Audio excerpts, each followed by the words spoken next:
اعوذ باللہ من الشیطان الرجیم بسم اللہ الرحمن الرحیم۔ حضرت عمر فاروق رضی اللہ تعالیٰ عنہ نے فرمایا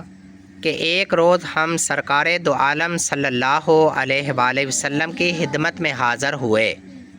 کہ اچانک ایک شخص آیا جس کے کپڑے بہت سفید تھے اور بال نہایت سیاہ۔ نہ اس شخص پر سفر کا کوئی نشان تھا اور نہ ہم میں سے کوئی اسے پہچانتا تھا، یہاں تک کہ وہ نبی پاک صلی اللہ علیہ وآلہ وسلم کے سامنے بیٹھا اور دو زانوں ہو کر اپنے گھٹنے نبی پاک صلی اللہ علیہ وآلہ وسلم کے گھٹنوں سے ملا دیے اور اپنے دونوں ہاتھ اپنی رانوں پر رکھ کر عرض کیا کہ اے محمد صلی اللہ علیہ وآلہ وسلم، مجھ کو سلام کی حقیقت کے بارے میں آگاہ فرمائیں۔ نبی پاک صلی اللہ علیہ وآلہ وسلم نے فرمایا، اسلام یہ ہے کہ تم گواہی دے اس امر کی کہ اللہ تعالیٰ کے سوا کوئی معبود نہیں اور محمد صلی اللہ علیہ وآلہ وسلم اللہ کے رسول ہیں،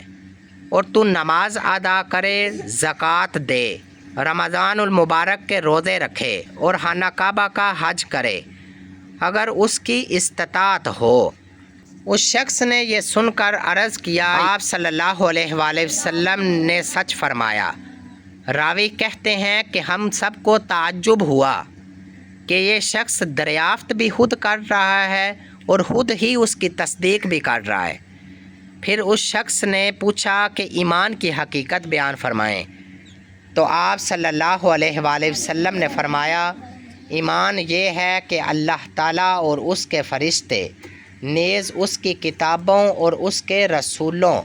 اور قیامت کے دن پر یقین رکھنے اور تقدیر کی بھلائی کو دل سے ماننے کا نام ایمان ہے۔